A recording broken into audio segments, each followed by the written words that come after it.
আপোষহীনতায় তিনি, আপোষেও তিনি। বাংলাদেশের রাজনীতিতে তিনি এক নিঃসঙ্গ শেরপা।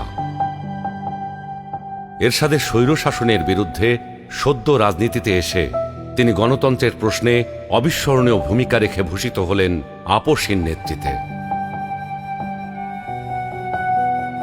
2007-এর 1/11-এর দুঃশাসনের কালেও আপোষহীন রইলেন।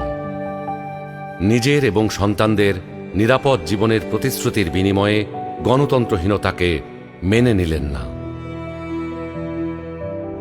ফ্যাসিস্ট হাসিনার আমলে বিদেশ থেকে ফিরে এসে মিথ্যা মামলা মোকাবেলা করে জেলে চলে গেলেন।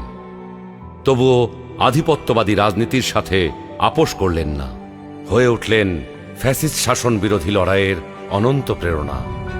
তবে কি তিনি কখনোই আপোষ করেননি? অবশ্যই করেছেন। দেশের বৃহত্তর স্বার্থে অনেক গুরুত্বপূর্ণ মুহূর্তে উনি এমন সব বিষয়ে আপোষ করেছেন যেটা না করলে কেবল গণতন্ত্র নয়, বাংলাদেশের স্বাধীনতা সার্বভৌমত্বই বিপন্ন হয়ে পড়ত। 91 সালে তার পছন্দের প্রেসিডেন্সিয়াল পদ্ধতি ছেড়ে সংসদীয় পদ্ধতিতে চলে গেলেন বৃহত্তর রাজনৈতিক সমঝোতার স্বার্থে। বিরোধী দলের দাবির প্রতি শ্রদ্ধা জানাতে 96 সালে নির্বাচন করে অল্প কয়েকদিনের জন্য সংসদ অধিবেশনে বসে তত্ত্বাবধায়ক সরকার সংবিধানে যুক্ত করে ক্ষমতা ছেড়ে নির্বাচন দিয়ে বিরোধী দলে গিয়ে বসেন।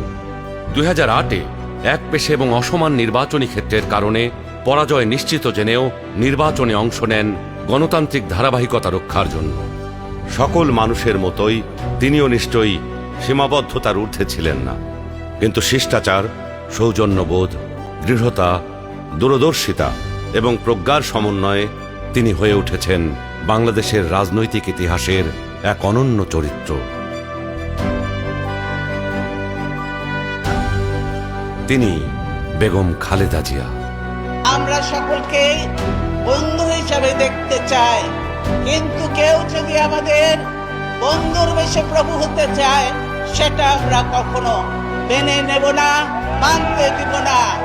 আরো প্রভুত্ব বাংলাদেশের জনগণ স্বীকার করবে না।